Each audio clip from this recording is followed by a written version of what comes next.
የእስራኤል ደጋፊ ነኝ። አይ የኢራን ደጋፊ። ኧረ እባክህ ለምንድን ነው የምትደግፈው? ኢራን ሙስሊም ስለሆነች? እስራኤል ክርስቲያን ስለሆኑ? ጅል ስለሆንክ ነው።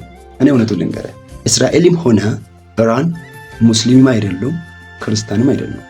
እኔ አይደለም ያልኩት፣ ዳታውን ላሳየ። እስራኤል ውስጥ ክርስቲያን 2% ብቻ ነው። ሌሎቹ ጁዲዣን ምን ሃይማኖት ነው የሚከተሉት። እንደምታየው 74% ጁዲዣን ናቸው። ኢየሱስ መሲህ እንደሆነ አያምኑ። ኢራንስ እንደምታየው 95% ሺራ ሚል ሙስሊም ነው የሚከተሉት። እሱም ከኢትዮጵያ ሙስሊም ለየት ያለ፣ ከኢትዮጵያ ብቻ አይደለም እንደ ዓለም ለየት ያለ እስልምና ማለት ነው። እንደነሱ ሃይማኖት የሃይማኖት መሪ ግዴታ ፖለቲካል ፐርሰን መሆን አለበት። ሃይማኖቱም the official state religion ይላል። that means ሃይማኖቱ እንደ ዓለም ሳይሆን ሀገሪቱን ብቻ የሚወክል ማለት ነው። ታዲያ አንተ ሙስሊም ስለሆንክ ኢትዮጵያ ውስጥ ሆነ ኢራንን ትደግፋለህ። ሰንበዲ ደግሞ ክርስቲያን ነኝ ብሎ እስራኤልን ይደግፋል።